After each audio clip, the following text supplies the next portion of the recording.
You shouldn't go into VC if you only want to do it to make a ton of money. A lot of people think, oh, like I can be like the sharks on Shark Tank. It's going to be amazing. Another thing is if you think that everything is just what you see on social media. So I post a lot about going to all these events, doing all these cool things, these speaking events. But the important thing to understand is that there's a lot of hard work that goes into that you don't necessarily see on social media. So there's a lot of doing.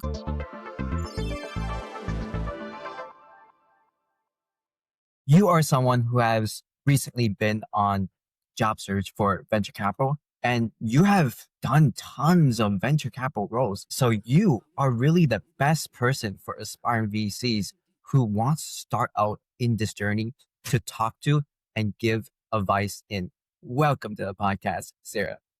Thank you so much, Joe. It's great to be here. Could you talk about your journey from really the beginning of being interested into VC to right now? I had an early interest in venture capital and startups from a very young age. I remember growing up and watching Shark Tank. I've now seen almost every episode. I actually missed one episode, I think, because I was going to an event. But I took several business classes in high school and I did business competitions, started going to networking events very early. That led to college. So in college, I majored in general business, focusing on innovation and entrepreneurship.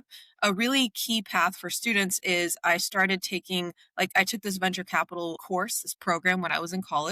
Then I went on to participate in my school's entrepreneurship club. So participating in clubs is very valuable in college to get that early experience. I went on to do several VC roles like fellowships, internships, and then I leveraged that experience along with some work at startups to apply for my full-time role at Geek Ventures. And what was that course that you started with? So the course that I started with was called University of Texas at Dallas Seed Fund.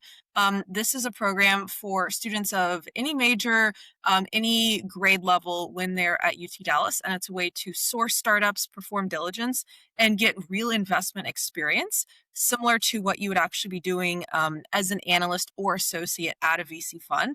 I ended up not taking it until my later college years due to scheduling conflicts, but ultimately really wish that I would have taken it sooner because that was really the catalyst for progressing my VC journey. And for someone who doesn't know like if VC is for them, did you start it in college? You're like, okay, we can kind of just like trial that out and see what's up. For people who don't know, what is VC? Like, who is it even for and who is it not for? You shouldn't go into VC if you only want to do it to make a ton of money. A lot of people think, oh, like I can be like the sharks on Shark Tank. It's going to be amazing. Another thing is if you think that everything is just what you see on social media. So I post a lot about going to all these events, doing all these cool things, these speaking events. But the important thing to understand is that there's a lot of hard work that goes into that you don't necessarily see on social media. So there's a lot of doing cold outreach, a lot of reaching out to founders, having to send rejection emails, which is really challenging, having to take feedback, learning and failing very fast and moving forward from that. So there's a lot of things that people don't really see that aren't always talked about. And so understanding, I think like it wouldn't be for you if you're not willing to work outside of traditional hours. Like it's definitely not a typical 9 to 5. You're having to deal with challenges in real time. Maybe like a founder calls you, one of your portfolio founders, and says, hey, like I need help with this. Like right now, how do we fix this? And so understanding that there's a lot of moving pieces and that you really have to be willing to make certain sacrifices for your portfolio founders, for your team. And I think that's so important because that's what makes it so fulfilling. So like that's like that's what I would say is it's not for you if you can't handle that. But the flip side is it's so fulfilling because you get to help these amazing founders. You get to work side by side and helping them grow their companies. There's a portfolio founder I'm working closely with right now, which I absolutely love getting to work with them every several weeks and just helping them close their fundraising, giving feedback on like product. And I think that's the amazing thing is that if you really want to work closely with founders while also getting to source amazing companies, then that's the perfect role for you. So it's basically like a lot of analysis. So, I'm spending time on my computer analyzing companies, doing research, but then there's also the external elements. You get to go to events, meet these founders, meet other investors. So that's what I would say is you definitely have to be extroverted in order to succeed in the role, but also have that analytical mindset, which is a very rare set of skills. Yeah. And sounds like it's kind of a lifestyle where there's a balance between like, okay, so you're indoors just analyzing the companies, seeing which one fits. And then you're outside trying to source more companies, trying to find the gems before they actually appear. So could we go back to maybe last week and then choose one day and say like 9 a.m. I wake up, 10 a.m. I do this, and then go down to Yeah, absolutely. I love that because I have a really good, I'll pick one day here. So let's say actually like December 10th. So what actually started? So 8:30 to 9 a.m. was a one-on-one with one of my team members. 9 a.m. to 9:30 was a one-on-one with another team member. Then I think I had two founder calls right after that. Had a bit of like a break, then talked to a VC. Did like lunch break, had a podcast recording. Then I did a investor deal share call, which is basically a call where we talk to other investors and we share deals. The top companies get presented, and then in the evening, I judged a pitch competition.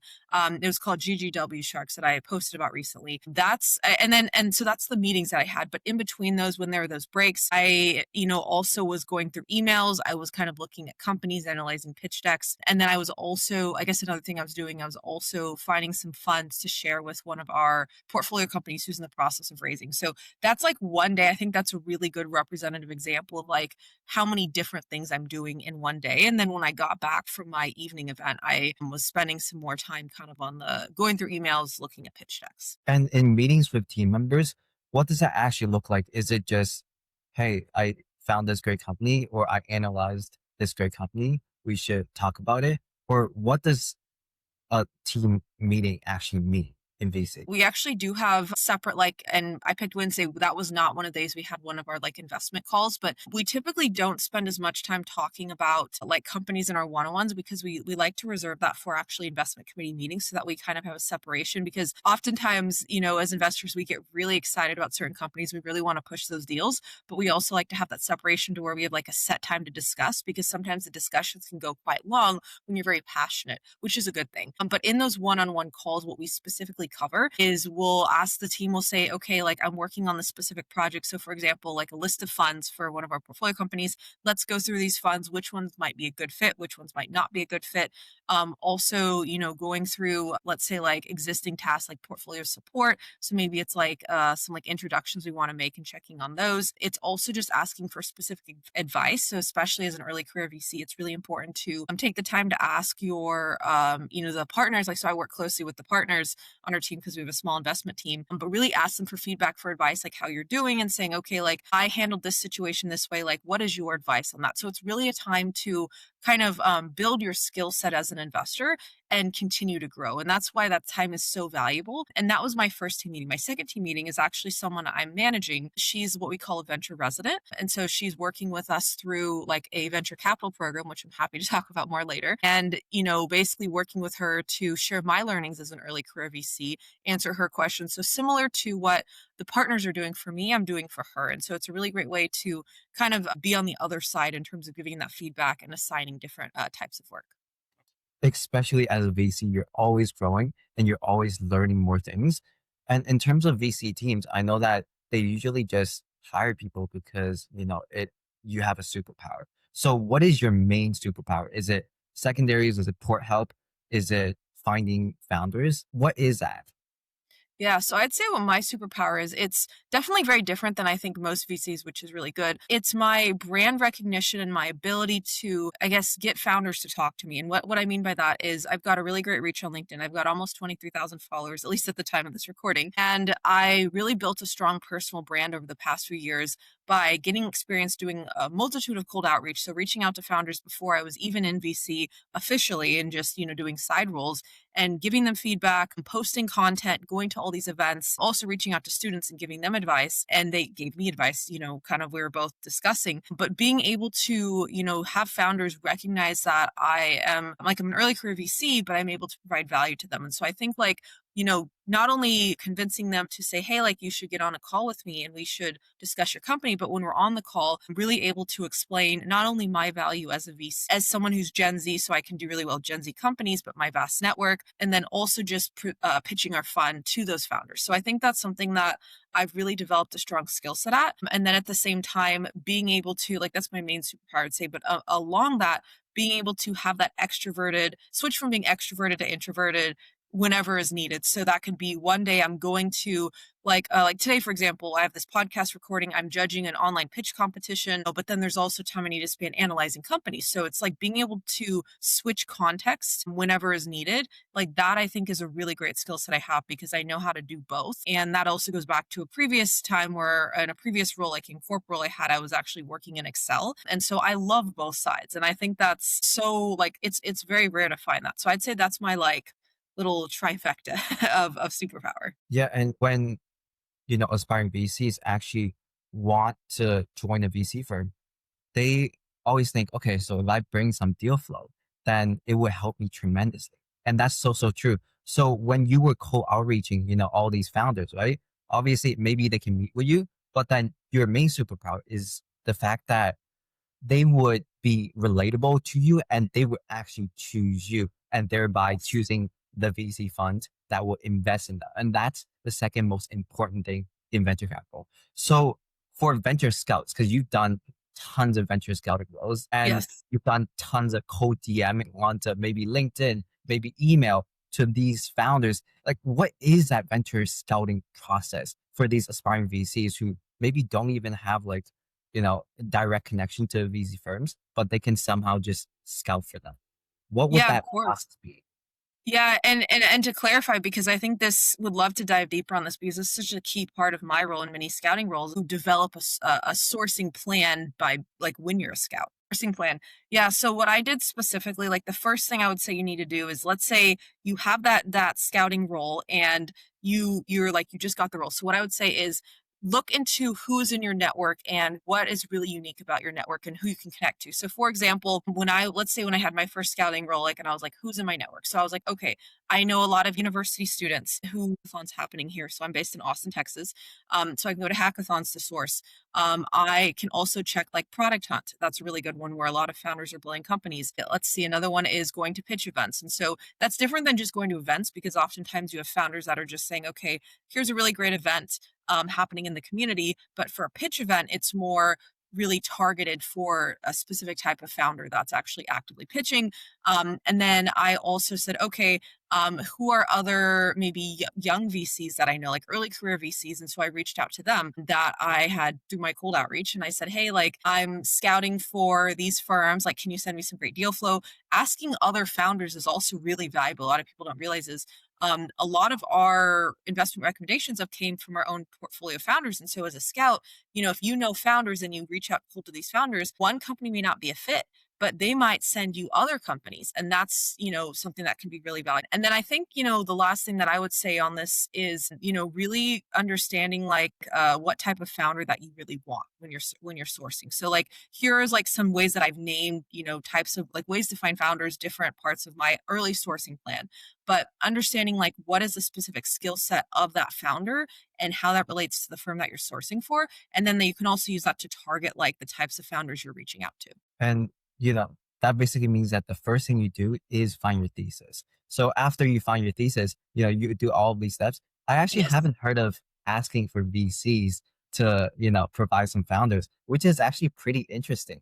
So how do you exactly go about that process? Is it an email? And what do you actually say in the email? So let's talk Yeah. about asking Yeah, VCs of for course. founders. So what I would say is it's both email and LinkedIn, at least for me. I know some VCs have like different processes, but that's typically what I do. So a really important part of sourcing is warm introductions. And so that's something that I think I remember working on early on. So what that means is it says reaching out to other VCs is saying, okay, or maybe let's say when you're a scout reaching out to other scouts and saying, hi, I noticed you're a scout at this VC fund.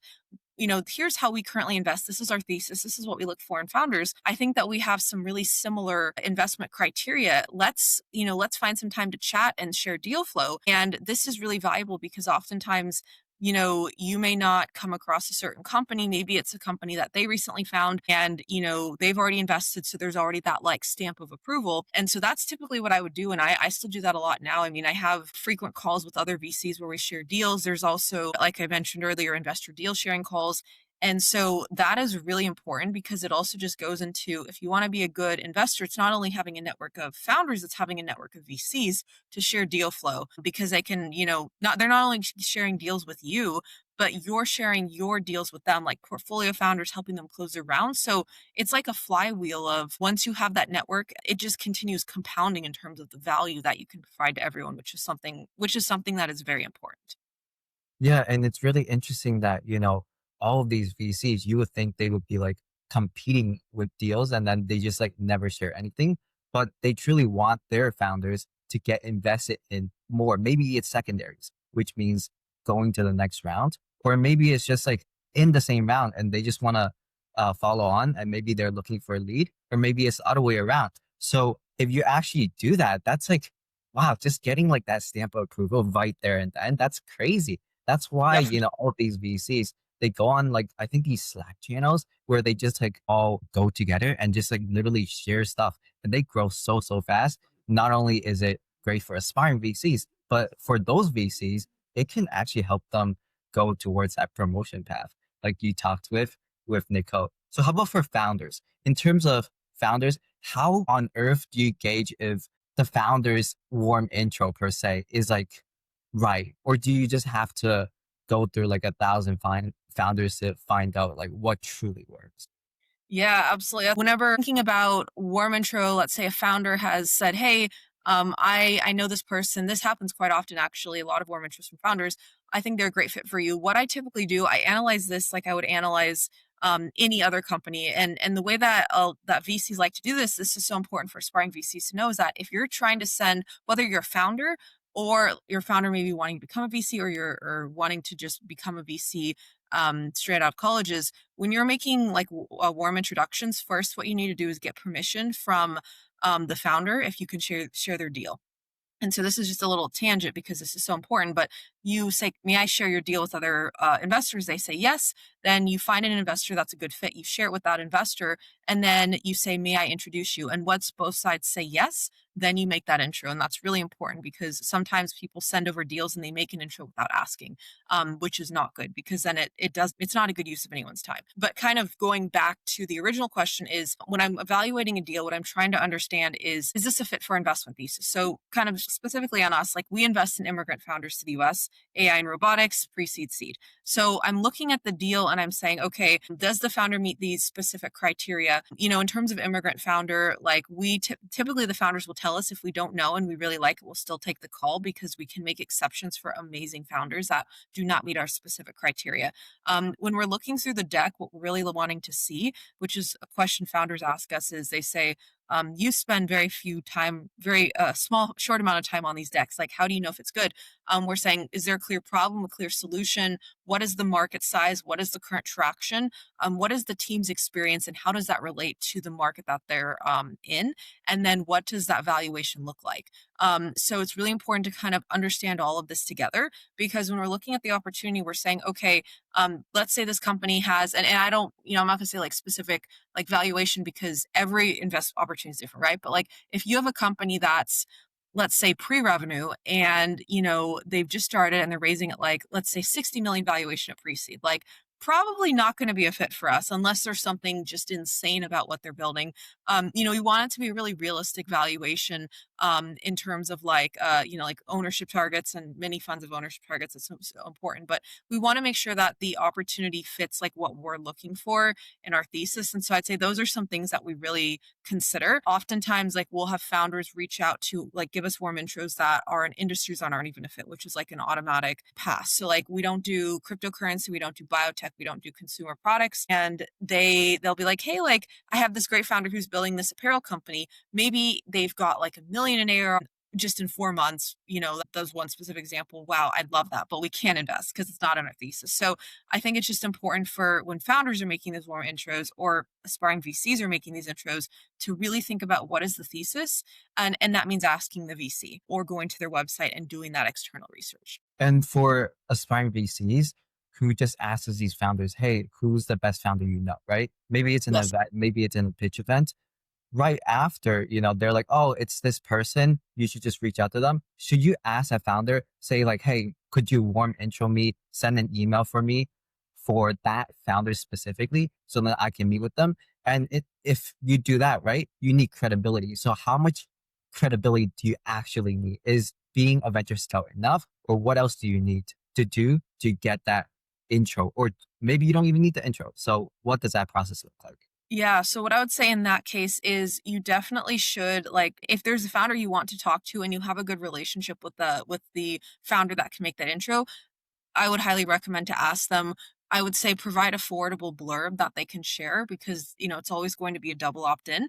Make it very specific in terms of like who you're from, what your credibility is. On the credibility topic, saying what credibility do you need? I thought that I needed a lot of credibility when I started reaching out because I said, well, like, why would they talk to me like over someone else? I think what matters is saying what is your it goes back to the superpower that we talked about. And that's why that was such an important question is what is your superpower and why should they take the time to talk with you? And also being transparent. So one thing I did early on is I never tried to oversell or try to be someone I was not. I said very clearly, I remember at one point I said before, I think when I had a scouter, I said, I'm a scout at this firm.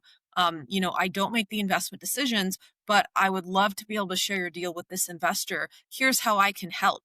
And founders rarely said no to that because they knew that I was kind of a rising star in VC and I was building all these connections. They saw me posting on LinkedIn.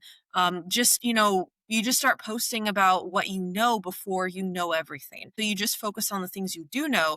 Founders start to see that and then they're willing to take that call with you because you're honest. You're not trying to present yourself as like, oh, I'm an investor when I'm really a scout. Like if you're honest with founders and you truly are genuine, it goes a really long way because I've had experiences where, like whether it's a founder not being genuine or a VC not being genuine, and people see right through that. So the way to establish credibility is to be genuine. And it also means that if you don't know something, being extremely honest, because in my early calls with founders, when I first started talking to them, they might ask me questions and I may not know something. Saying, I don't know, I'll get back to you, or I don't know, I'll connect you with someone who does is very powerful because it signifies that you're confident in your skill set and you're not afraid that you don't know something.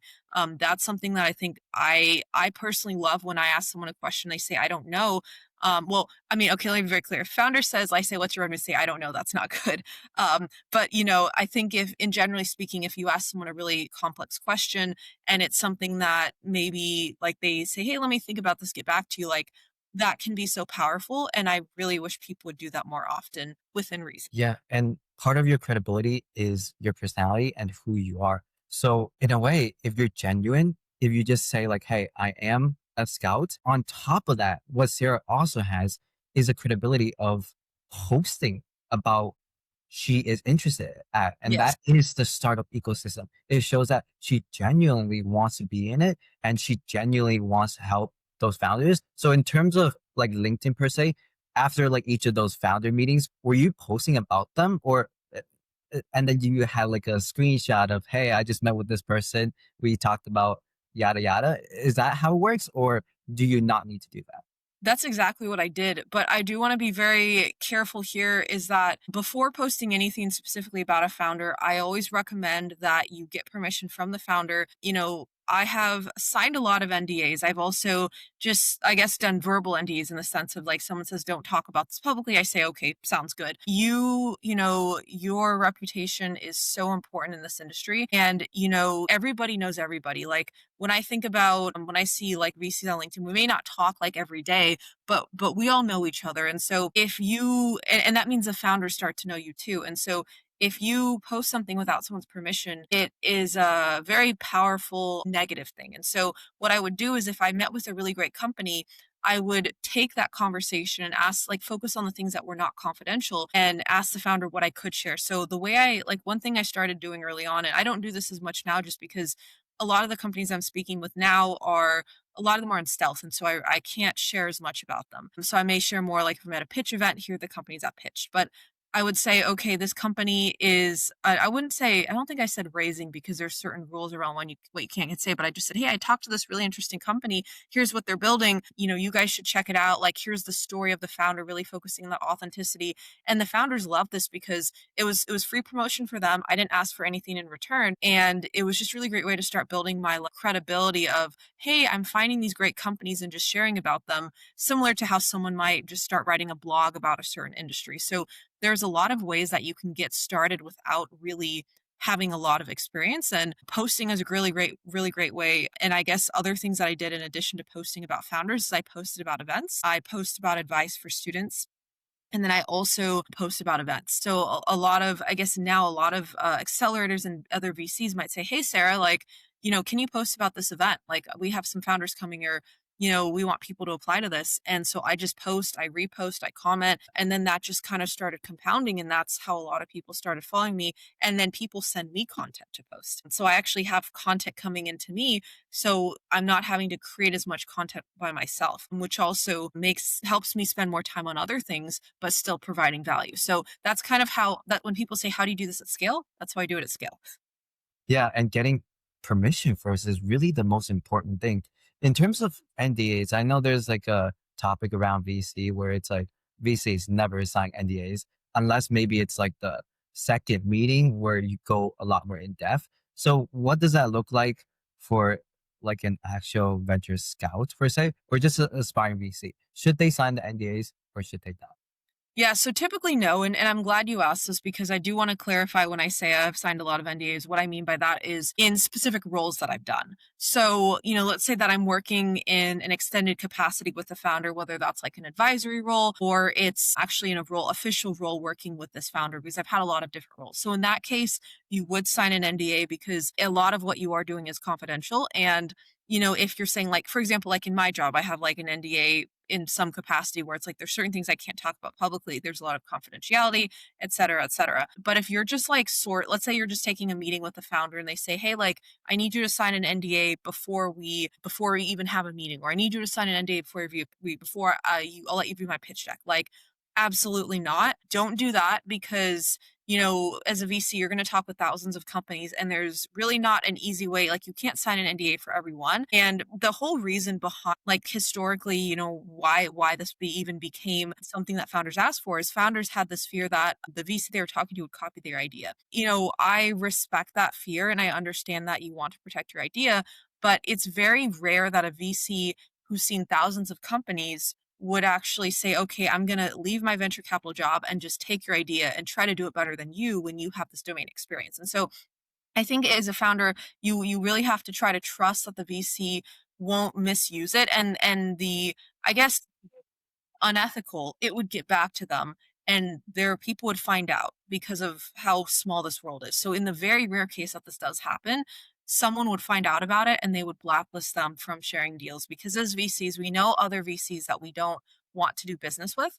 And so like we wouldn't share deals, right? And so it's like eventually it would come back to them. And so it's very rare, like there's so many reasons why it's very rare that this would even happen. Someone would take your idea. There's also like you can always like get if you have and you have patents, like there's ways to protect all that. And so I think if a founder really is worried about like confidential information, the ways to kind of mitigate this are in the first meeting, not sharing too much confidential information, making sure the VC isn't already invested in a competitor, doing your diligence on this VC, and most importantly, just trying to have trust. Because if you even want this person to invest in you and you're worried they might take your idea, it may not be the best fit. So I remember in college, I actually had a founder that asked me to sign an NDA. And it was like, even back then, many years ago, I said, "Okay, like we can't move forward." Like they basically just said, "Here's an NDA. You can't even view the pitch deck."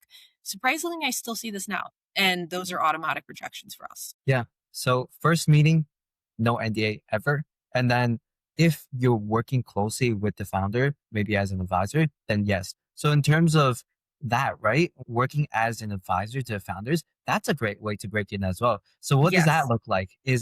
Do you get like 0.1% equity vested? What does it actually look like? And what is the role encompassing?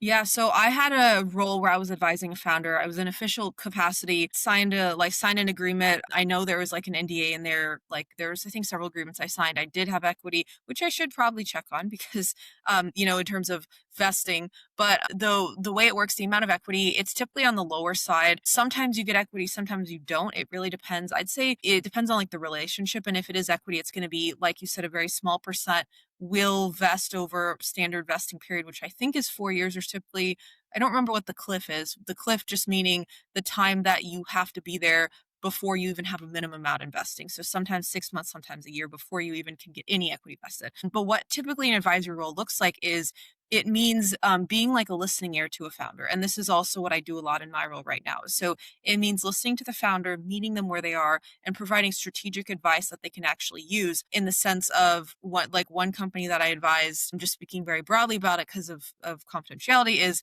I was essentially helping them with their fundraise. And so I was taking a look and saying, what are some good investors that I can share with you? And you can reach out to these investors to help you close the raise, advising kind of on the product. So actually taking a look at the product and providing specific product feedback, understanding what the organizational structure was and trying to figure out how everyone was working together in their specific roles. Another one was providing advice on the equity distribution. I don't know if distribution is the right word, but equity that was provided to their co-founder, because in one case, the co-founder actually asked for double-digit equity, no vesting, which don't do this. Huge, like don't ever do this. Like you need to vest. Like if there's no vesting, investors will see that as a huge red flag. But advising on these specific and then whenever there would be something that would come up and they would say, okay, like I'm having, like, this one founder had a really challenging, like, I can't share this too much, but a personal challenge, and I was listening to this personal challenge and advising them on how to handle it. And so sometimes you can have really challenging situations, things that I can't always repeat because of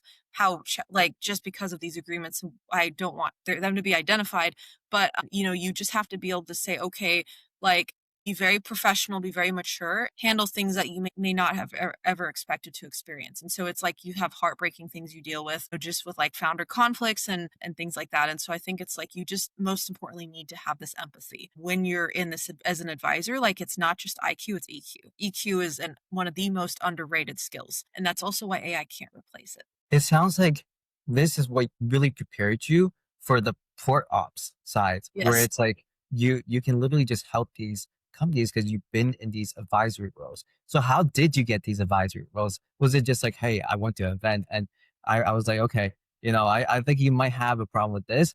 Or did you ask the founder, hey, what do you need help with? And they said, we need help with this. It starts with asking for what you need help with and building a relationship. So, this specific advisory role, what happened is I remember I reached out cold to the founder because I loved what they were building.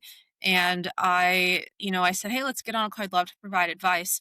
Over time, over the course of several months, I started providing more and more advice to them just informally. And we realized that there would be a really good fit for me to do a part time advisory role just because I had a really strong understanding. It was like a Gen Z company of this industry.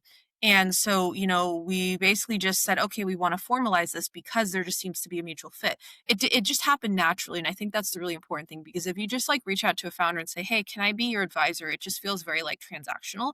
And so you have to take time to build that relationship.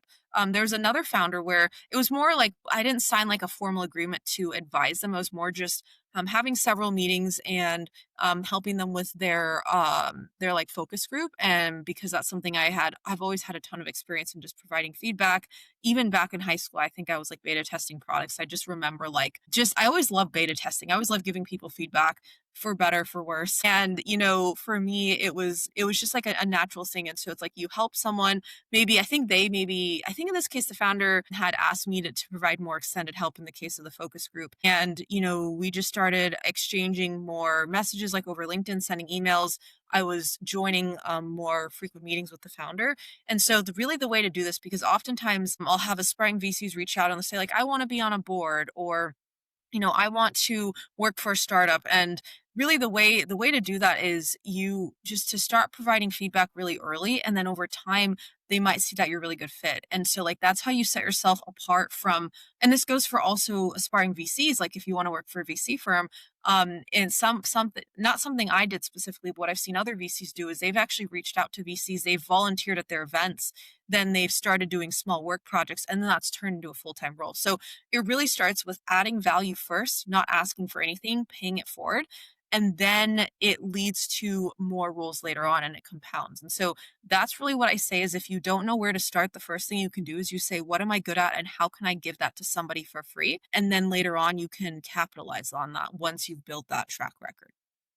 Yeah, and it's all about adding value. And if you've done it right and you've done it like numerous times, then it compounds to a point where it's like, what do I do without you? Right. And then Yes. they're like, okay, please, like, we want to formalize this, but we want to make sure that this is in writing. So then you can be dedicated to us instead of like some other company that could be our competitor or could be uh, someone else, and we want you. So in terms of, let's say, at the meeting, right? You got the meeting with the founder. What on earth do you actually ask them to evaluate them, to analyze them if their startup is the one? Yeah, of course. So when you say is the one, are you saying if it's the one that like you want to work with in an extended capacity? Well, if it's the right fit for the VC firm. Ah, yes. Okay. So in terms of the right fit for the VC firm, and this is, I usually can tell within, I would say, I guess the first 30 seconds if their personality is a good fit for our firm. And here's what I mean by that is I've done, I don't even know how many calls. I've done probably hundreds or thousands of calls, probably more like hundreds with founders by this point. But what I really look for is like how do we communicate? Is this someone that I want to be on a call with at midnight? Let's say they have this one of their major customers just canceled their contract and they are like, help, like what do I do?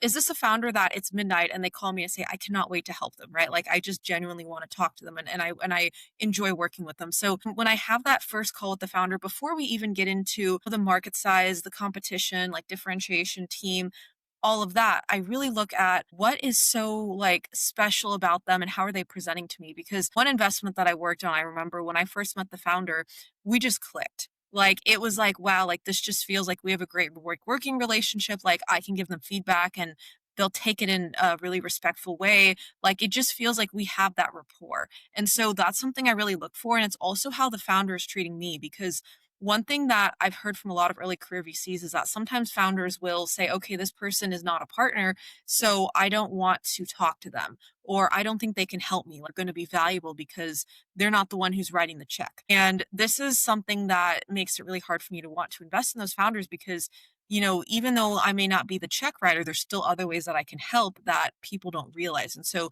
I really look for those founders that treat everybody the same way regardless of their power, regardless of their title, because ultimately one day those early career VCs will be partners and they'll remember the founders that respected them early on. Like I know some founders who saw me when I was a scout and I still talk to them because they treated me with respect and I go back and I help them. And so I think that's the first thing I look at is that emotional EQ that they have, or I guess their EQ. And then I'm also going to start by asking, I say, okay, tell me about the problem you're solving. Why are you excited about this? What is your solution? Is it a vitamin or is it a painkiller? What's your current traction? What is kind of the time period it took to get to that traction? How many total team members do you have, full time, part time? What's the timing of the round? If the round's moving too quickly, as a VC, for us, like we can move pretty quickly typically, but if it's like, hey, we need a decision in 24 hours, I mean, depending on the day, maybe, but that's a lot harder sometimes if it's a really fast moving round. So high level, that's usually what I'm looking at. And sometimes I'll be on a call and I'm like, I wish I could write this person a check right now. And I remember there's this deal that we did and we ended up investing in it, after discussing with the team, but I was just blown away by this founder. I was like, and your next question is going to be, why was I blown away? I was blown away because they were pitching really well. They had a lot of energy. They were confident in who they were. And I felt that they could sell to anybody. Like, it wasn't just like, it wasn't overselling. It was, they were presenting a really great vision for their company while grounded in the traction that they had. And if you can do both of those as a founder, I mean, people will just be saying, here's my checkbook. So that was really, I think when you just have that feeling of, oh my gosh, like this person could be like, they could start a unicorn company. Like when you just get that, like, oh my gosh, I can't think about anything else. Like that's when you know it's a good investment. And it's that gut feeling that you get. And it could be, and that's when you pitch to the partners and you say, please invest. And that's why EQ is so important and that gut feeling is so important. And in a way, it's so hard to dissect that. I guess how long did it take you to feel like you have the right gut feeling? Was it after 1,000 founders? Was it after 500? What was that number, roughly? Yeah. I actually, here's the interesting thing. For me, it was probably after, well, I'd say probably after no founder calls. And I'll tell you why. Like, I had it very quickly. It was after watching all the episodes of Shark Tank. And it's a really interesting thing because, so I guess in a sense, you could say, here's, however many founders were on the first. I don't remember how many seasons of Shark Tank at that point when I had watched when I was in college, but the reason why I felt like I had this really strong gut feeling so early on was because not only, had I always had this knack for business and I just gravitated towards it, but I always felt like I was able to really read people. And that's a skill that I developed by going to networking events back when I was in high school, doing business competitions and, really interacting with business professionals and even just meeting with founders at some of these events back when I was in high school. And so I think like it was also just when I watched on Shark Tank because you see all these founders that are pitching and you're seeing how they're reacting, how they're answering questions. And so that's something that I really developed early on was I started to see when people were not telling the truth or when it seemed like they weren't answering questions. And so while Shark Tank is a TV show and it's not representative in full of what venture capital is fully like, there's a lot of great lessons to learn from it. And so I remember when I was in college in my seed fund program, and I just would start to have these gut feelings based on thinking, okay, I saw these founders on Shark Tank, here are ones that are dodging questions. And so it was a lot of like pattern recognition.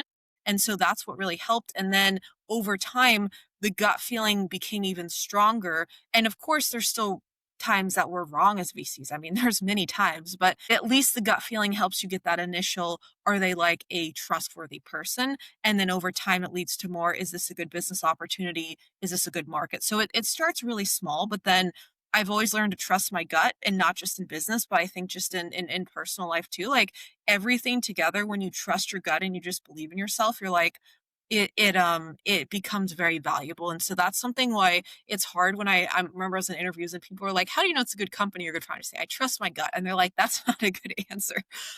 So I've gotten better at explaining that, but it does also, I would say, come with experience. And it's just kind of like you have confidence in yourself, you have experience, you have confidence in yourself, you have experience, and definitely always trust my gut, even if it goes against what other people say. Yeah, and for everyone who's listening, just watch every single episode of Shark Tank. Has taught me a lot, I would say. It really has. So in terms of, because I know you talked a little bit of like questions during interviews, right? So what does an interview process for venture capital jobs or fellowships, like what do they actually look like? Yeah, every firm is different, and I know that, like, I'll kinda shout out Nicole Date Tomaso here is I remember reading a lot of her content early on to kind of help me and also Megan Loist of, just really how to frame what interviews look like. So, specifically, like, I'm not gonna say standard VC process, they're all different, but some processes I've gone through, what this actually looks like. So, you see an application. The application asks you to talk about your skill sets, submit your resume. What is your track record if you've done investing? If you haven't, what is your experience? Why venture capital and why you? You submit this application. Maybe 1 to 2 weeks you hear back and you get your first interview. Typically, the first interview I'd say is going to be with kind of sometimes they'll have a recruiting agency, and so it might be with more of a pre-screen call. And so you have this pre-screen call. If all goes well, you advance to the next round, which is typically going to be with, let's say, maybe the principal at the VC firm. They're going to ask you, I'd say, a lot harder questions now. So they're going to ask you more about kind of evaluate your fit. You understand your skill set. I'd say like what types of events that you're going to. Let's say that goes well. Then next, you would probably go to the partner, and this is going to be more like a culture fit interview. The culture fit being like why, like how do you fit into our culture? Like how do you think about? It's more abstract. And that was what my one of my partner calls was like. Is it was okay. Like how do you think about investing? Like what's kind of your philosophy? Like it's more behavioral questions than more skill set questions. Like how do you analyze a company? It's more like how do you think about the world? Like, what's something that someone disagrees with you on that you are really passionate about, right? Like that's kind of, I would say, there's that call. And then I remember kind of continuing this process. Then after that, because this is really representative of like my current role, because it was a very standard process. Then I think I had another call with the recruiting agency. And then I think I had like one final call to discuss like logistics in terms of like getting an offer. So I think it was like 4 or 5, like, at least from this current life, I believe it was like 4 or 5, if I remember correctly. But I know that there was one interview process that I did. It was like, I think it was like eight interviews that I did. And it was like, I think it was because I met with every member of the team, and it was where they had like two different kind of like investment arms like working together. And so I met with like every team member. There was also like an in-person interview in this one process. And then the most important thing is that like when you're coming to, and there's a lot of great interview guides out there, is coming really prepared with like, what are some investments that you're excited about, investments that you're not excited about. I actually went through the portfolios of the firms that I was interviewing with, and I actually said, okay, like what are companies they invested in that I don't like and why. I love that because it shows that you're not afraid to debate these investments. And then I would say also throughout the process, you're going to be questioned in every way possible. So it's going to feel like a really good interrogation throughout any interview process. Like you're going to be questioned on every single thing. Like, why did you choose a specific role? Like, why did you leave this role at this time? One thing for me, I got asked a lot about, which I'm very open about and I think is so important, is like, why did you have so many fellowships and so many internships, but they didn't convert to a full-time role? Why did it take so long? And my answer to that was because they're like, oh, does that mean like you're not hireable? Like, is there something wrong? And, that was hard for me, right? And I think it's important to acknowledge this. For me specifically, the reason being is a lot of these were just short-term roles. They were more, the firms weren't able to hire because they were smaller firms. I also wanted a specific type of role. I was very specific. I didn't want to just take any role. Like I wasn't taking role to take a role. I said, when I take my dream role, I'm going to be there for a very long time. Like I'm committed. And so, it was wanting to be close to my family, to my now fiance, like wanting to be in a place that fit in terms of location. So I was very specific on this. And so, you need to be really prepared because VCs are inquisitive, and that's what I learned too, is like we will keep asking questions till we get an answer. So just being really prepared, like in these interviews, that it's not going to be like interviewing for like a corporate role or other roles. Like it's going to be very different types of questions. Some of the hardest interviews I've ever done in my life, and I've had multiple jobs, like VC interviews are designed to challenge you to the point where you don't know if you're going to get the job because they're that hard. But I know for me, I was like, wait, like, am I even going to get this? Like, these are hard questions. But there are interview guides, and I'll have to find some of them and make a post about this later on, where they say, here are the actual questions that are asked in interviews. Yeah, and for the 8 round interview, was that all one-on-one and no case studies? It was just like, hey, are you a culture fit? Yeah, it was one fund, yes. And it's like 7 or 8 interviews. And I don't think we did I'm trying to think, did we do I think I didn't do like a written case study. I think in my interviews we did some kind of like contextual questions of saying like, how would you handle this situation? Like, how do you think about this investment? I know for my role specifically, I did do like a case study where I was like analyzing a company. That's really common in a lot of VC roles. They'll actually, like, in the more, like, my role is less focused on financial modeling. I know some roles are more, that's more like later stage, funds. They'll do like specific studies where you actually have to analyze a model. I think it's so important that, like, this is actually my advice to VC firms, because I even actually helped some firms find candidates for roles, is I think all firms should actually give case studies. Because for me, like, what I loved of why I knew this role was a fit for me is I was the case study I did is what I actually do every week pretty much, in terms of like sourcing companies, writing memos, doing diligence. And so it was representative of what the job actually looks like. And that's how you know if it's a fit. Because if you don't, like, if you love the case study, then you say, oh, I would love this. But if you don't, not a fit. And so I actually was interviewing for some roles where they gave me case studies, and I said, this actually isn't what I want to be doing in a role. And I remember I even opted out of some roles because I got to that point and I said, it's really just not a fit. And that can really help prevent turnover later on, because you're able to see what candidate actually wants to be in that role. So I think case studies are just so valuable. And how do you actually prepare for those? What I would say is, mine specifically was writing a memo. So, going online and just like looking at like what some of the top VC firms have written in terms of memos and how they've actually prepared those memos, you can kind of pull from that, because a lot of things aren't public. And so that was also my challenge, is like, I don't know where to go. I just had to be creative. Yeah, and when you write these memos, right, it's usually after you met with the founder. So theoretically, let's say you are an aspiring VC or scout and you just met with the founder, you're like, okay, they gave me this pitch deck, and then they also talked to me within the meet, right? And then I should write this memo.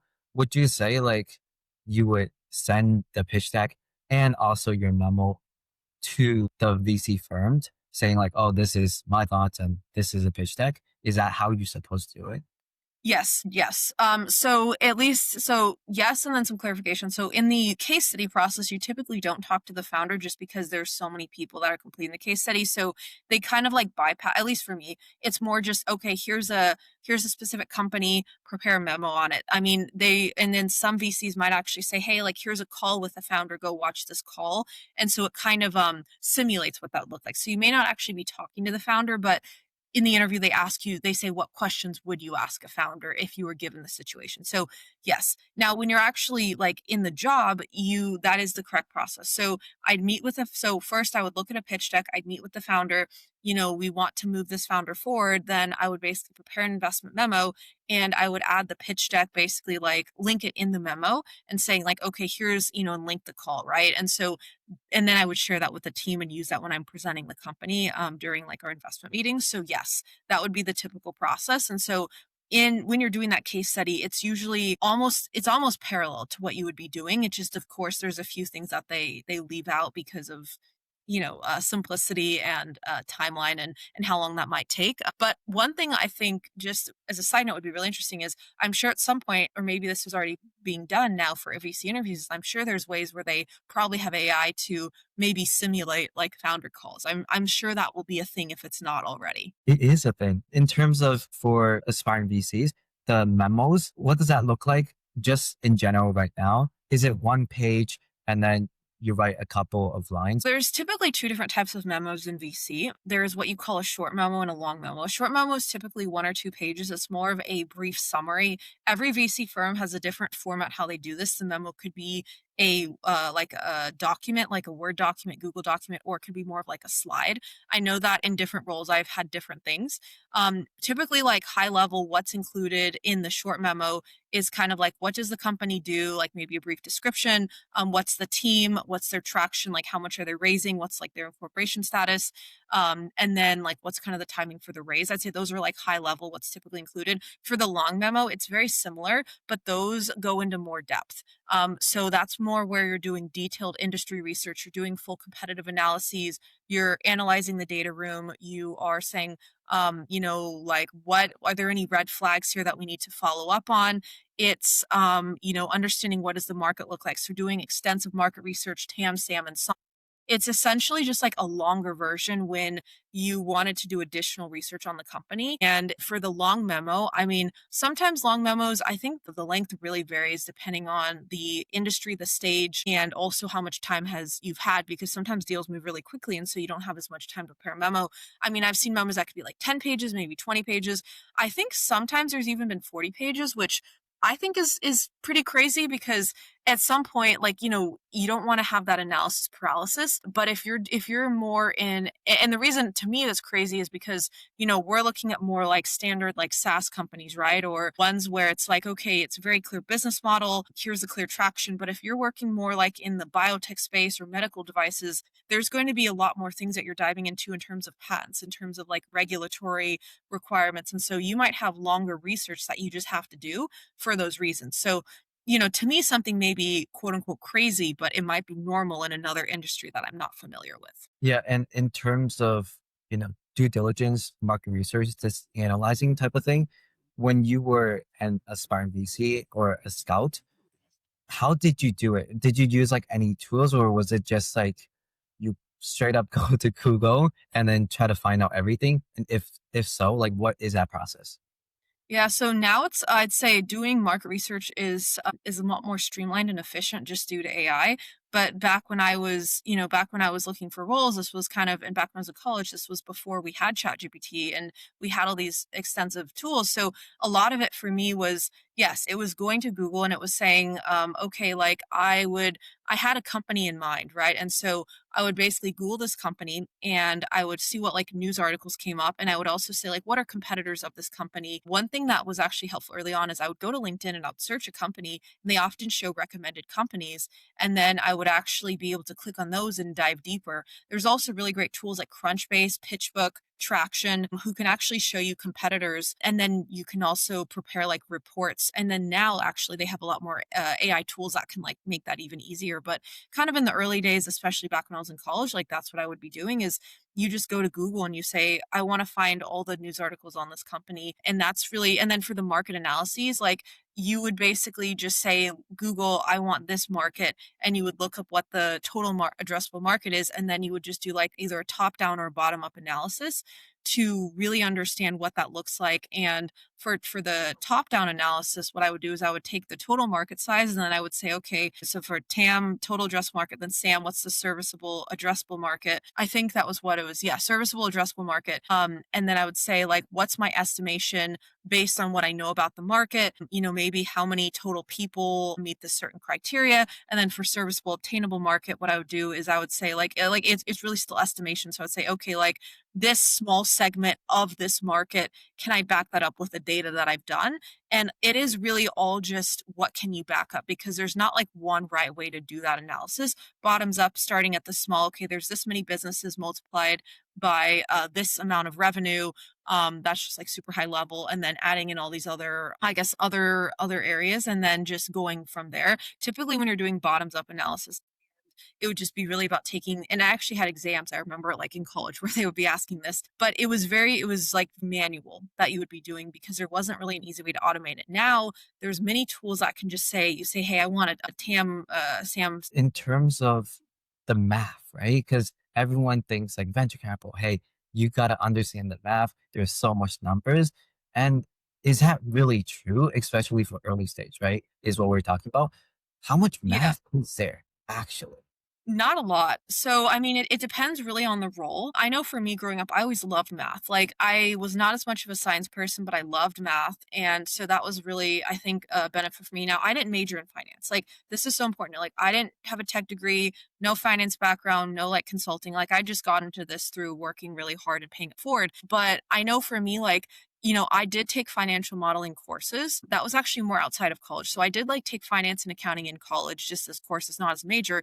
When I graduated, I know that I found like Wall Street Prep, for example, like that's more for investment banking. And if you can do that type of financial modeling, it's more complex than in venture typically. Well, I mean, I would say at least it's more complex than early stage venture. Later stage venture is pretty complicated. But I would say, like, for early stage venture, you should know how to do financial modeling, but it doesn't mean that you're going to be doing it every day. So for me, I don't really do a lot of financial modeling because a lot of the companies that we're looking at are pre-revenue or they have very little revenue. And so, we might be doing like exit scenarios, but it's not something that's like really complex. One thing that I have though done is I have taken, I think it was maybe one or two courses on like cap table modeling. Like that is where that gets important. That is typically though more going to be in advanced roles. And so if you're wanting to advance, like, principal, partner, like understanding the mechanics of that, which you can learn over time. AI has also made this a lot easier to do. There's a lot of like financial models where you can just like buy, companies will provide that and you can just do a lot of inputs, but still understanding the basic mechanics.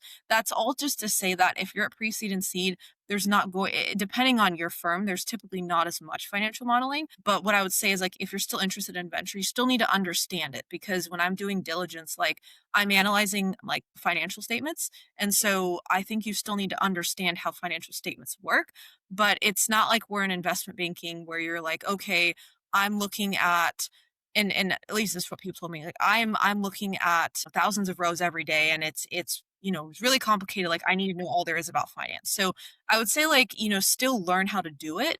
And be prepared to do it. But some roles require more, some roles require less. It's really just about what your fit is. Like for me, I'm really happy with the amount of like finance that I do. I don't do a lot of it, but like if I were to be like, if someone's like, hey, can you do more of this? I'd say I'd love to learn because I've taken the courses and I want to implement that. So if someone doesn't have that strong finance background, I'd say don't let that deter you from getting into venture, because there's also a lot of roles where you don't do financial modeling too.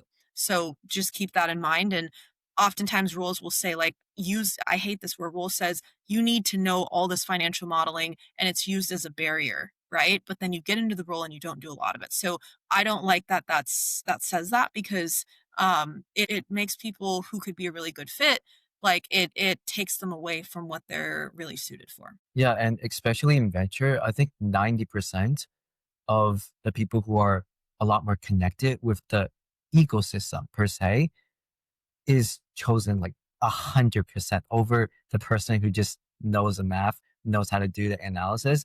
Like if you're gonna do the analysis, maybe at like growth stage or later stage, venture firm, you're gonna thrive. But at the early stage, you really don't need that. So in terms of how about for venture capitalists, when aspiring VCs meet a venture capitalist, what questions should they ask? And how long should that meeting be? What I would say is you're in an interview, you've just, let's say you have about like 5 to 10 minutes left, and they say, "What questions do you have for me?" What I would say, what I'd start with, I say, because I'm thinking back to when I interviewed for my roles, I said, "How do you analyze founders? What matters to you when in terms of your investing process? Why is this question important?"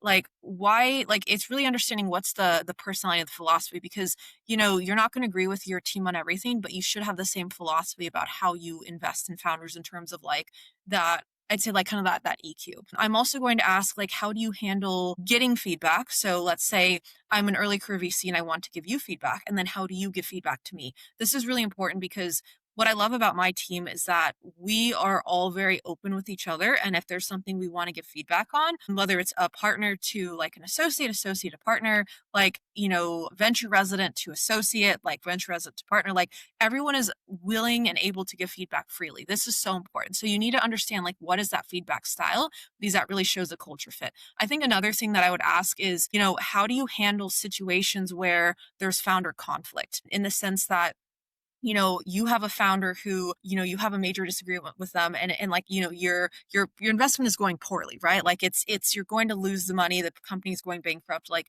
how do you handle this situation in an ethical manner and treating the founder with respect? Because it shows a lot about like the VC's character.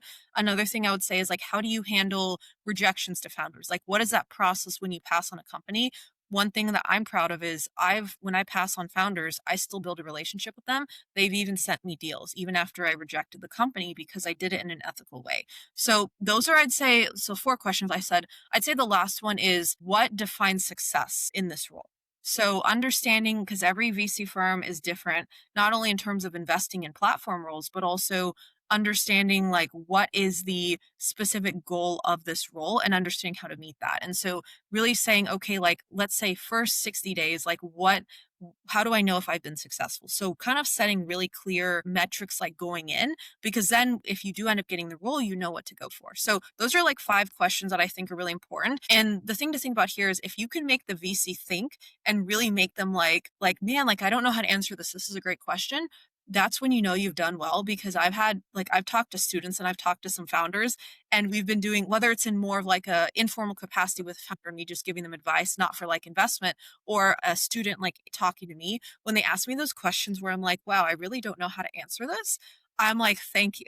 This was a fun call. Like, I want you to challenge me. Like, that's why I love doing podcasts too, because I love to be challenged. And I think like that makes a great VC. If the VC is like, hey, like, I want you to question me, like that really shows that you can kind of have your own opinion, right? And you're not afraid to stand by it. Like, and that's also whenever because I've referred so many people. I actually need to get this exact number here for like later for my own knowledge when I make a post later. But I've referred a ton of people to Venture Institute, and I love to get to, when I think about like what makes a great referral is like I want a someone that's really outspoken and passionate, right? And they aren't afraid to have their specific thesis and not let someone stray away. Like for me, it's like I'll double down on young founders. Like I love young founders who are really passionate. One investment I worked on, that was the case, right? Like, it's like something no one can change your mind. Like you got to have that thing, because then you can have those contrarian viewpoints, because some of the best investors invested in companies that no one else thought was good, like Canva. They had, what was it, maybe what, 20, 30, 40, 50, probably more than that rejections. The investors that backed them knew that other people disagreed, and they weren't afraid about that. And then they built a $1 billion company. Yeah, and that's all it takes is that it's finding those people who can actually question and connect the dots. And that's just so critical because with under 10%, who can actually just like connect the dots and just question really everything. And that's what matters so, so much. So in terms of maybe on a more casual setting where it's like aspiring VC, DMs the venture capitalist. Maybe it's an alum or something like that, right? And they're like, hey, I'm actually interested in venture capital. Could I ask you a few questions?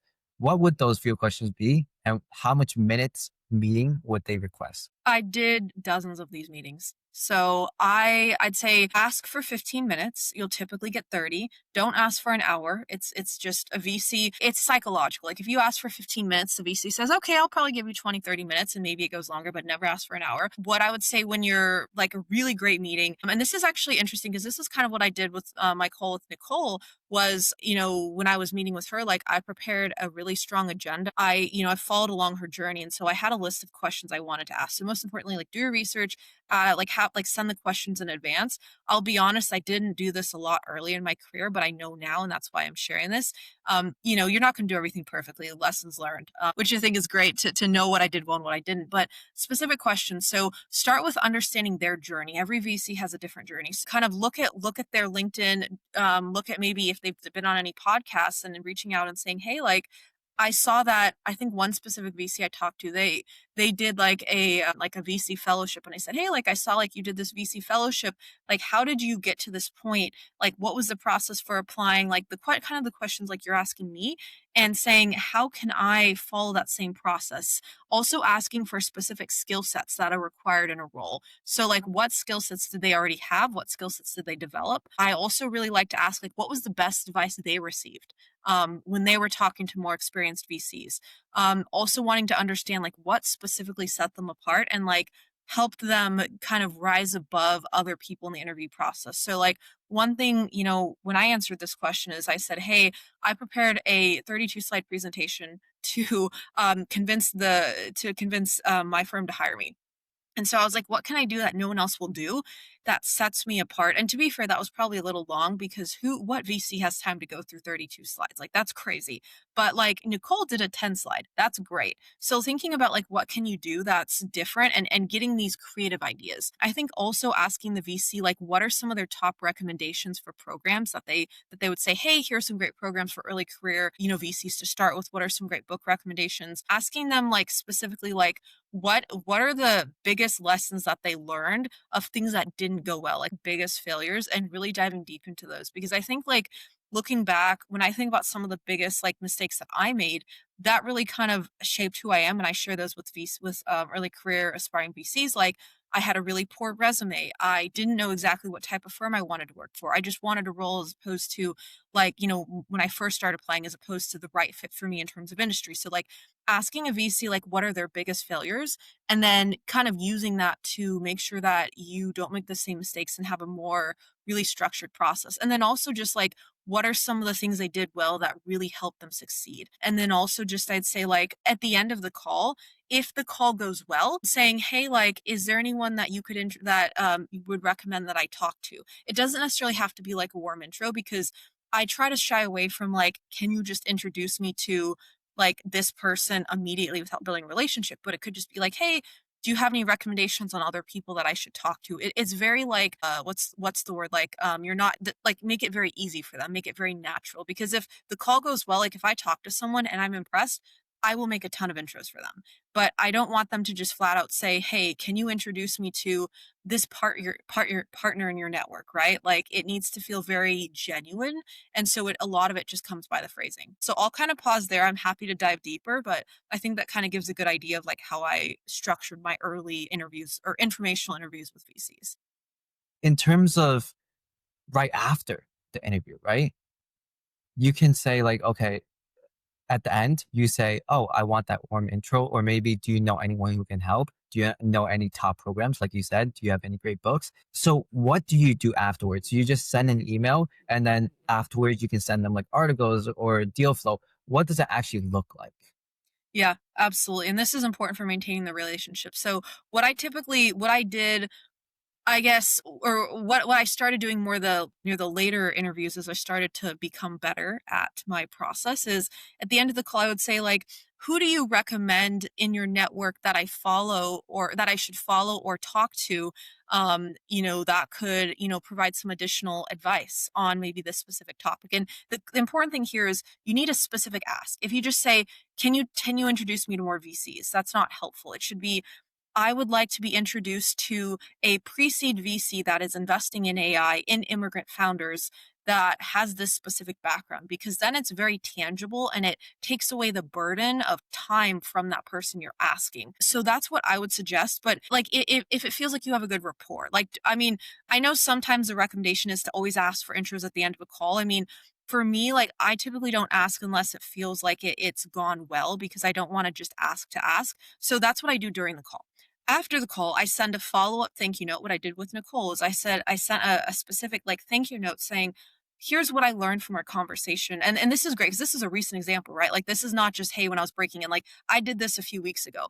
I said, thank you for the conversation. Here's what I learned about our conversation in terms of your specific trajectory from intern to principal. I also, saw that you spoke at this other event, and like, thank you so much for doing that. She was a speaker for VC University, which is another program I'm actually in right now. And I brought that up because I loved her talk. And then I said, hey, like, how can I help you? I actually said that during our call. I said, how can I help you? And then I also just mentioned again in the email. And I was like, hey, I'd love, I'll write a LinkedIn post about our conversation. I asked for permission during the call. So like, this was with her permission. That's very important. I made sure to only share things that I felt, that were not like, hey, we're just talking, to talk, but just things that were okay to share. And then I just continued to think about how I could help. So in this call, I said, how can I help? And I remember, she was like, can you share some great deals? Continue helping promote like what she's doing. And that's the really important thing, because, during these calls with VCs, I forgot to mention is you should also ask how you can help before you even ask for that intro. And so I always ask people how I can help.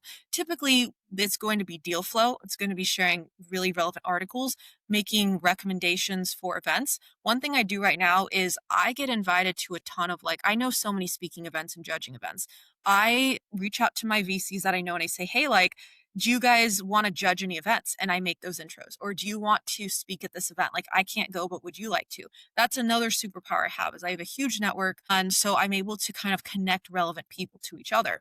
And so that's what I always really suggest is like, just continue helping them. And so in my Austin network here, I know like for example, the GGW Sharks, I actually, later today, I'm going to be judging one of their pitch competitions. I've done a lot of judging for them before.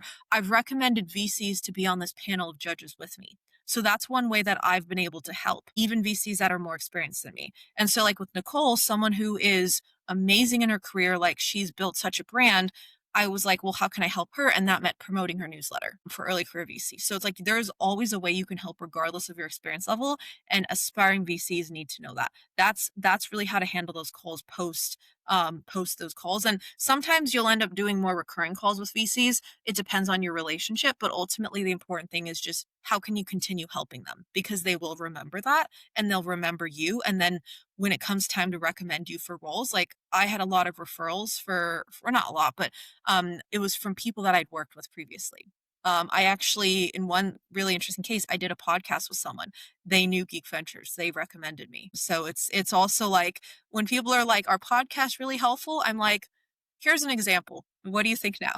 Yeah, and that's the thing where it's really interesting how you were able to connect the dots and just like bring that together. Where when I asked like a lot of venture capitalists in the past, like, what advice do you have for keeping in touch and all that type of stuff? They're like, okay, just send us deal flow. Like that's the most important thing. But there's so much more important things where if you're able to keep interacting with the person, stay on top of mind, and on top of mind is so important. If you're able to do that somehow, everything else just like comes naturally. And I don't know how it works, but it just does, which is so interesting. So in terms of recurrent meetings, right? Like how on earth does that actually work? Maybe you, or do you initiate, or would you have to just let that VC initiate? Yeah, I'd say it depends on the situation. So I think when I was back in my, early career days reaching out to VCs for advice, I didn't have as many recurring meetings. One, because I didn't ask and I probably should have. But two, I think a lot of it was that I wasn't entirely sure how to handle if there were recurring meetings, in the sense that I think a lot of it came from me just feeling like I wasn't maybe qualified, or maybe it came from a confidence issue of saying, okay, like, do I deserve to have these meetings? Like, is this a good use of their time? So there was part of a confidence challenge and imposter syndrome there for sure. But I think now, it was also because I was like, well, what value would I provide if I did recurring meetings? And I knew the VCs were busy. So I was just grateful to have even 30 minutes. But like now, in terms of recurring meetings, like the way I think about it is, if you feel like you have a really great rapport with this other investor, and you guys have a lot of common thesis areas where you can share great deals, that's where you should definitely do recurring meetings. Or you just really think you can provide great advice to each other. Like, and so I think it just comes down to like, you kind of get the feeling at the end of the meeting. It's kind of like dating, right? It's like you just get that feeling of like, hey, is this person a good fit? Like, you just get that feeling, and if you sense that, then you ask. If it didn't go well, then neither person will probably ask for a recurring meeting. But sometimes I remember I'd be on a call and I was like, this happened, quite recently, and I was talking to a VC. I was like, wow, like I really enjoyed our conversation. Like, let's set up recurring meetings.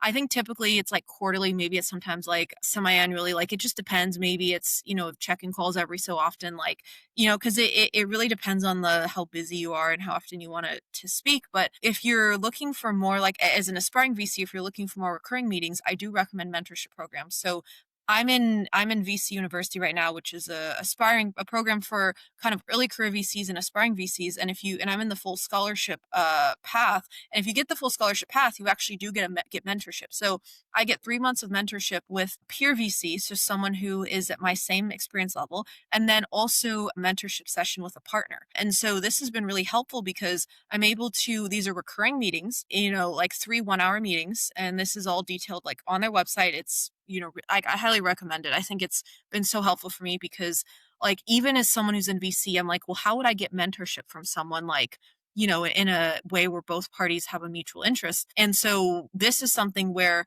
I think is really valuable if you can like look for mentorship programs like this.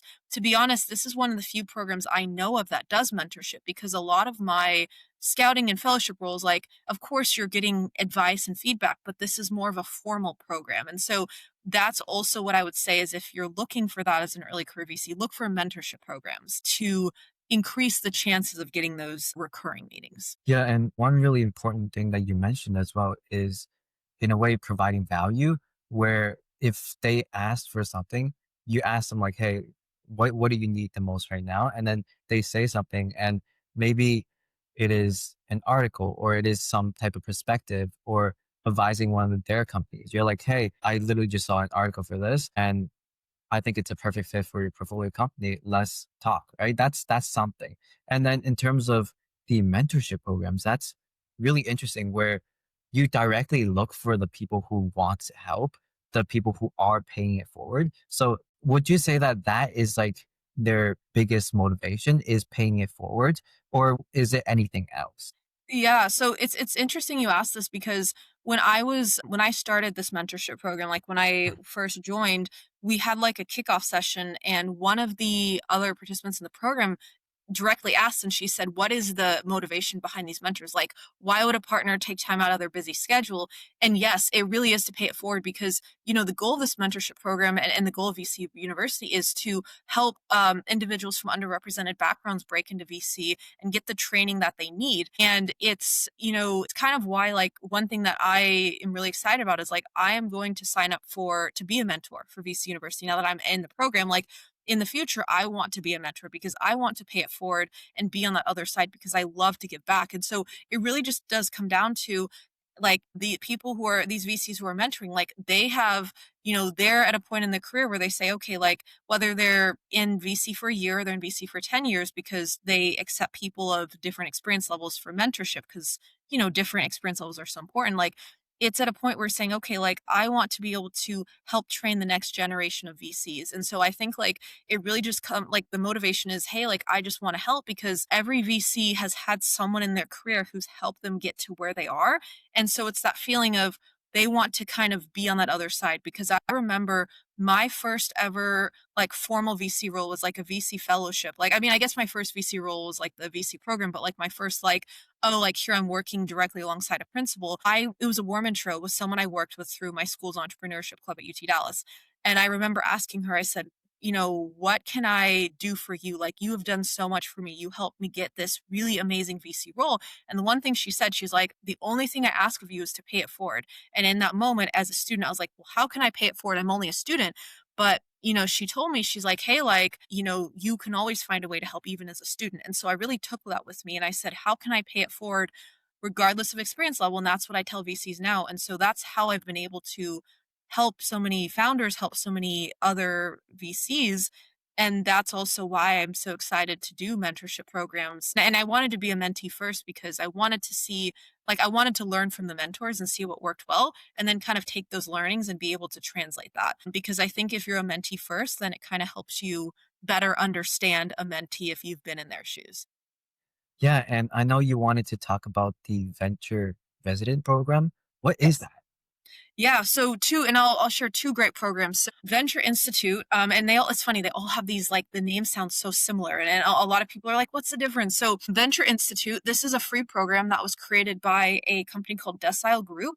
They essentially are like trying to train the next generation of emerging managers and emerging VCs. So people who want to start their own firms as well as work at firms. And the story here is that I was part of their first ever cohort. So before they started Venture Institute, they had a program called VC Lab, which they still run, and it was to help people start their own VC firms. And then they realized, they said, well, there's also people who want to just work at VC firms. And so I saw this program. I think I saw a LinkedIn post, and I was like, wow, this looks great. Like, for me, like, the worst I know that can happen is I get rejected. Like, I'm so used to rejection that at some point you're just like, well, you just got to apply, you got to try. And so I was like their guinea pig because this is the first time they did it. They were trying to figure out, like, okay, like, what works, what doesn't. It's essentially I believe it's like 3 or 4 months. I think mine extended to, I extended because I was really enjoying it, and it was going well, to work at a VC firm after the program. So they select the top people. And so I got a residency, and that kind of kickstarted some, like, more like, VC roles. And from there, the program has been really successful now. I think they're on their sixth cohort now. I'm one of their top referrers. So I actually refer people to the program. I have people reach out to me and they say, hey, like, this happened in the past few days. They're like, hey, thank you for referring me. I just got accepted. And then I have people who tell me, oh, like, I got a residency. And so it's really fun to get to, like, be on the other side and pay it forward because I just love getting to help people, like, achieve their career goals. Like, I just feel so fulfilled because I know what that feels like when you have that job you love. And so I just get so excited when I get these messages from the people I refer because they're so grateful. And I'm like, thank you. Like, you made my day. So that's Venture Institute. What it is really is, it's like a 9-week program. You're learning the ins and outs of what it actually is like to work in venture capital. It's really, really similar to what the job looks like. What does that mean? Late nights, assignments where you're like, what am I doing? Like, very ambiguous questions to see how you approach certain problems, evaluating deals, learning about the different VC metrics like TVPI, DPI, MOIC. What are all these mean? Like, I'm just throwing out, it's just acronyms for, like, fun performance. You'll learn about that in the program, and it's free. So that's why this is great, is it really makes sure that it's not, there's no barrier to entry. It's just really, are you qualified? And they look at people from all backgrounds. I don't have an Ivy League degree. They say they want people who aren't from traditional backgrounds. And then VC University is another course that's really great. So it also teaches you about venture capital. That's through a lot of, like, recorded interviews. They have, like, a community of people, like alumni. They have, like, a job board. It's, another really great program that I highly recommend. Now, VC University does cost, but it is worth it. Like, so, I mean, I got the scholarship, so it was free, but I think, I don't remember exactly how much it costs, but it is one of the best programs. And, like, I rarely recommend paid programs, but this is one where I'm like, it will really train you. It's actually, VC University is also the only programs more, but I just wanted to highlight those because those were top of mind for me right now. But really recommend those for VCs if you're like, hey, like, what can I do right now? Like, let's say someone's watching this and say, what can I do right now to break into VC? Go apply to these programs. Like, they can just kind of help fast track that. And for context, VC University anyone can sign up. You have to apply for the scholarship. For Venture Institute, it's more of a selective program, but there are ways to just get started without having any experience. And that's why I love that. Yeah, and these two are really, really amazing because I think Venture Institute is created by Adil, who basically created Yes. it safe. And that's like a huge, huge thing in the startup ecosystem, if you know what that is. And then for VC University, I think their main venture fund, they've invested in tons of unicorns and also companies that IPO'd. So they're amazing as well. And they've been through that process, which is why they're sharing it. And Breaking the VC podcast also has a free program. So in terms of like programs, like what makes it good for Venture Institute, right? It's you basically study some materials, and then once you're qualified, once you know that yes, I want to be here. Yes, I have seen what it kind of looks like. I want to do it, and I'm one of the top 10%, like Sarah. And then they send you to a partnership with a firm, right? And they let you kind of work there for a little bit. So what makes a good program? This is really important because there are some programs where it's like you have to understand what's the right fit for you and what your specific like focus is and outcome, like what's your goal. So what makes a really good program is a program like so thinking about Venture Institute is it's very specific. So every single week you like one week that what we covered is we basically covered how do you source deals. Another week was what can you do right now to personal brand to start building your portfolio online. So I remember, and I talked about this, I had so many late nights, like where I was just like spending, hours just like going deep into my research. Like, okay, like one case I was researching the history of venture capital. Another one I was researching people who had started VC funds and that were successful and watching their podcasts that they had done. Like it was, really relevant to what VC is like because oftentimes you'll have late nights where you need to prepare an investment memo because you have to make a decision the next day or you have a little fire you have to put out with one of your portfolio companies like it was kind of like simulating what that environment looks like and knowing how to handle it and then maybe hey you're given an assignment but you don't know how to do it but you still have to get it done and so like that's what makes a great program is it like prepares you for what it actually looks like and it's very rare that you have a program that does that and then it's also just like Adeo is so great because like I've had several calls with him, I've met him in person, like he does a really great job at running this program because he knows what he's doing and they know how to identify top talent. So I think like that's why that program is so good. And then other programs too, it's like if you're given like tangible, I'd say tangible like takeaways in the sense like, okay, here are some resources, like something like guides. So for example, maybe like interview questions, or here's like a list of books, right? So like things where it's like they give you some resources that you can act upon. With VC University, they have a really great community where people actually will share jobs, they'll share resources. You actually have like once you join, you actually get access to their community like for I believe it's for like lifetime access for their like Slack group, which you mentioned earlier. I forgot to mention I'm in a ton of Slack groups for sourcing deals, but that's really really valuable. So I think like it's also just making sure the program is worth your time in the sense like what are you looking to get out of it? So like are you trying to more source deals? Are you trying to learn about the economics of venture capital? Like, what are you trying to do?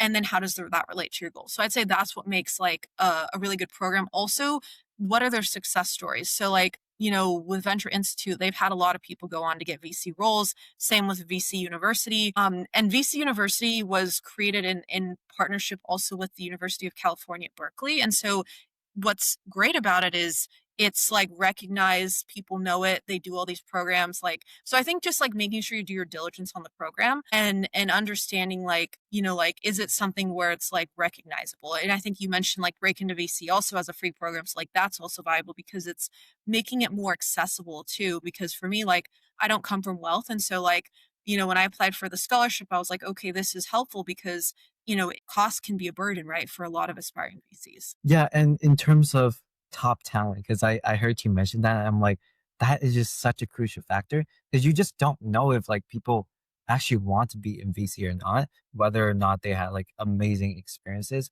or amazing backgrounds. So how do you, I mean, how does Venture Institute, actually looks at all of these applications and then decide like who are the people and then who are actually the 10% who actually goes into the venture residency? What does the background actually look like?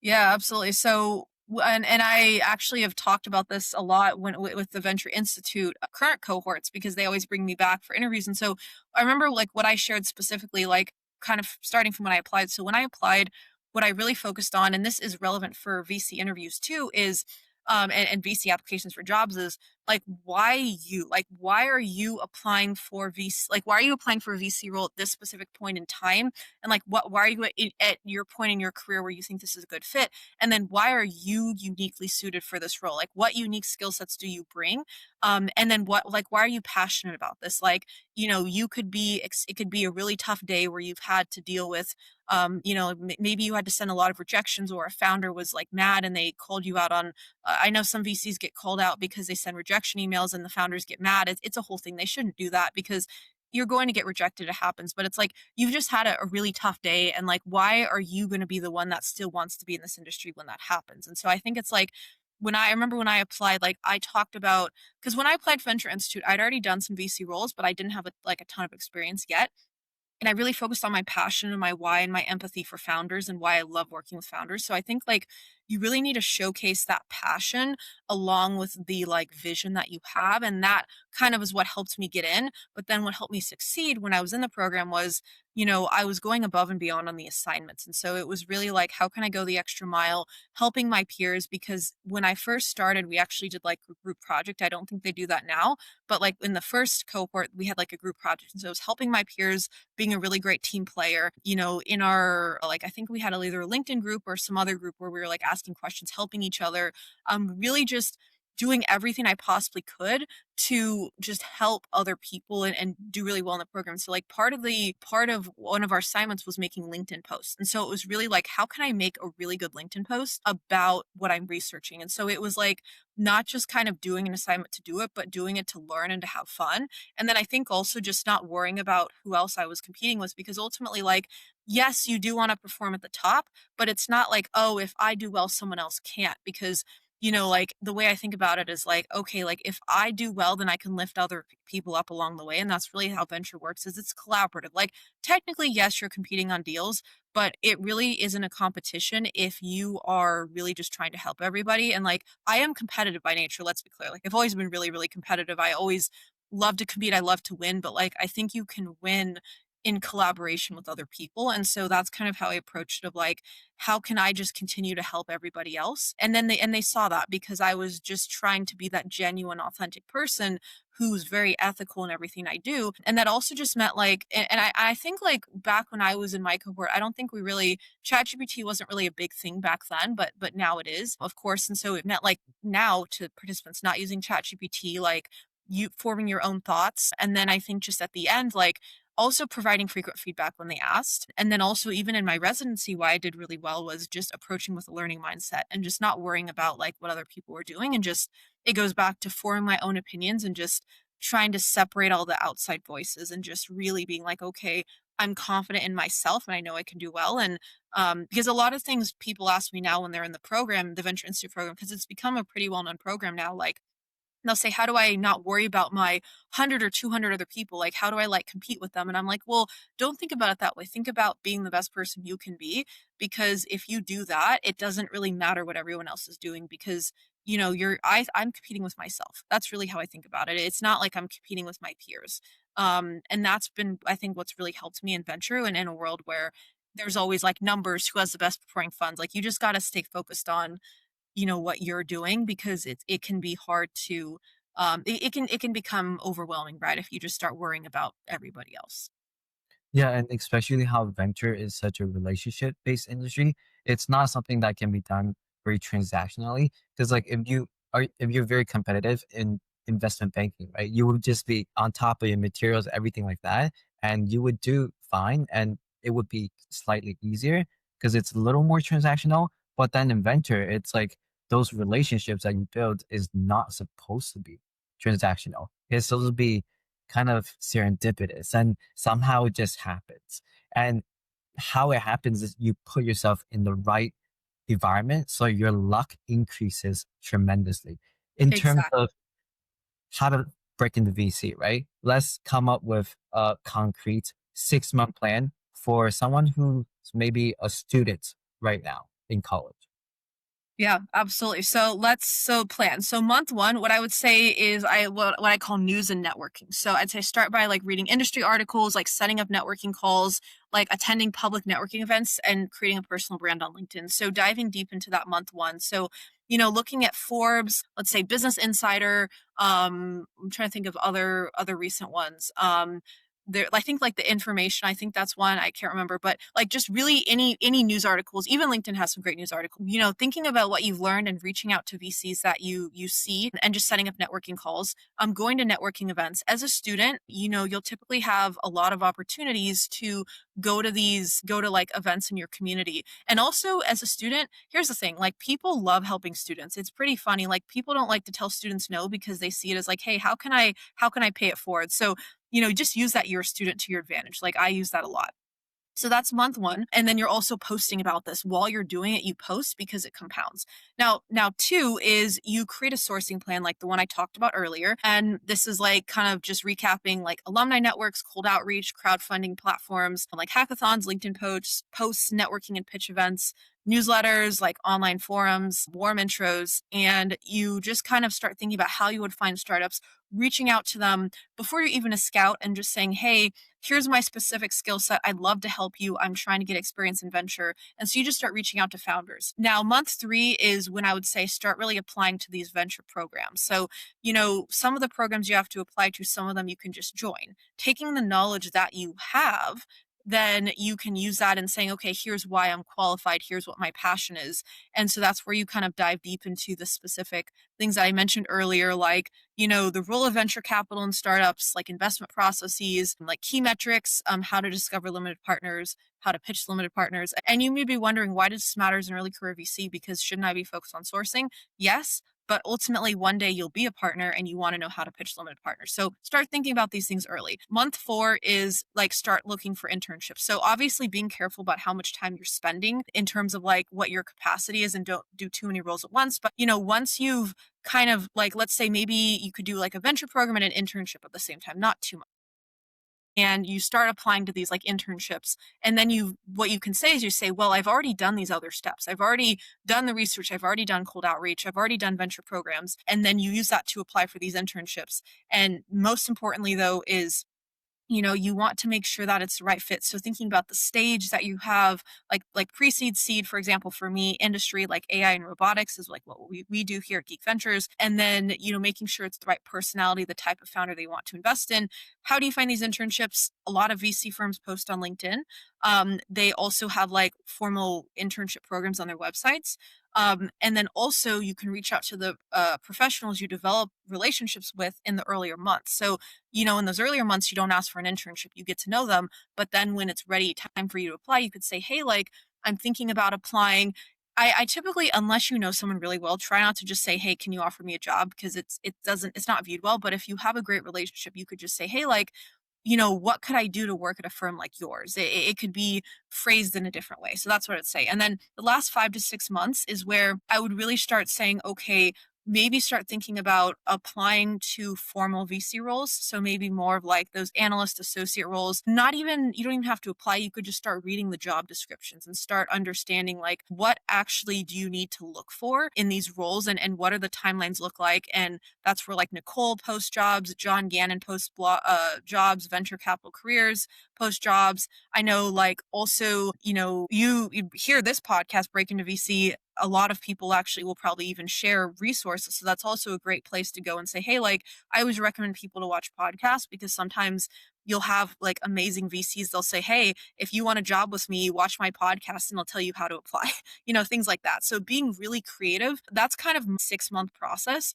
But I would really say though, remember that you should, as a VC, aspiring VC, adapt it for what works for you because everyone has a different path and don't feel like you have to follow like those specific steps. But what I will say though is don't just ask someone for a job cold because it almost never works. If it does work, please tell me because I want to know how it did. Yeah, and that's the thing is that usually, I think of the 100 plus VCs I've talked to, every single one of them, their path is like really, really like full of twists and turns. And it's just like where venture, there's just not one specific career path that you just like get straight into VC. So now let's talk about a few rapid fire questions to wrap up. A few words or one sentence. Ready? Yes. If you could invest in any startup from the past, which one would it be? I would say Yelp because I use it way too much. How much time should you ask a founder for the first meeting? 30 minutes. What is your favorite arcade game? It is a crane game. I actually went to the arcade recently and I won a Loungefly backpack. If you don't know what it is, look it up. They cost typically $60 to $80, and I got that in much cheaper amount. Oh my gosh. What's your favorite book? Favorite book in venture capital, venture deals, non-venture capital. I can't pick one because I've read so many amazing books. No, you got to.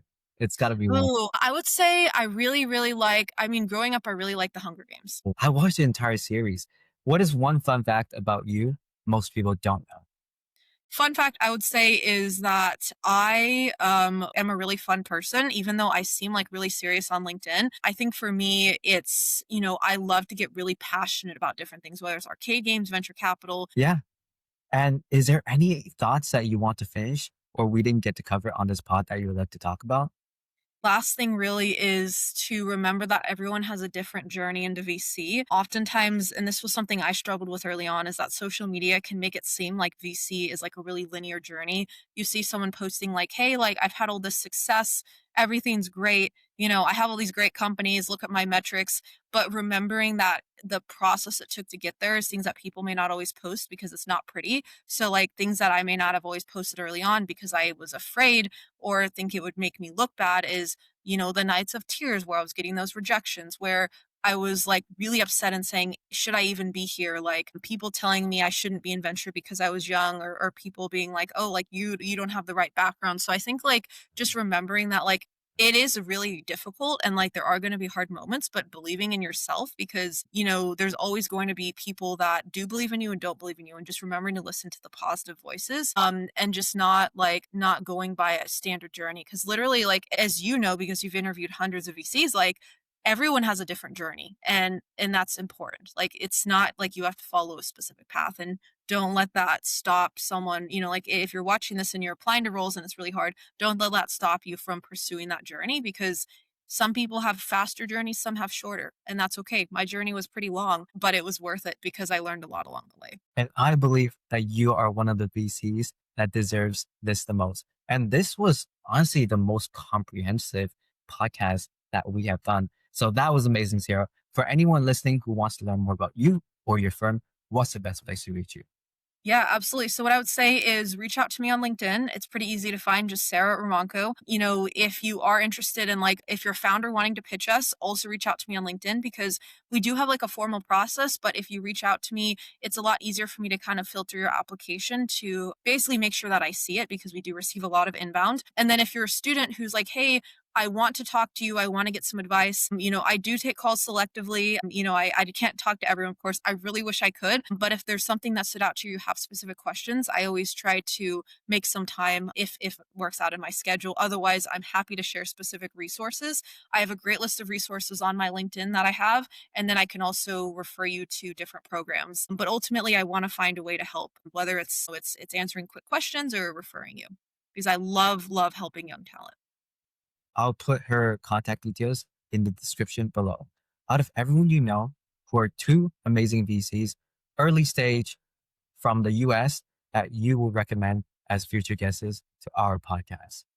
One person, and I actually, maybe they've already been on your podcast, I'm not sure, but one is Mara from Hawk Ventures. The reason is like she has been amazing, and I'll share this more info with you later on who these are, but she's been amazing in my career. I worked with her pretty early on, and I did a fellowship program that she ran, and then also there's someone named Zap who's an angel investor who's been really active in the community, who I think would be just so amazing to get her voice heard. So those are two people I can think of, but I know so many more, and happy to talk offline too about other recommendations of just VCs where I'm like, man, like I want their story to be shared. That was amazing. Thank you again. And thanks to everyone who's listening. Comment a question you want to hear from Sarah for our next guest. If you enjoyed this episode, like and share it with someone who's interested in getting into venture. We'll see you next time on Break into VC.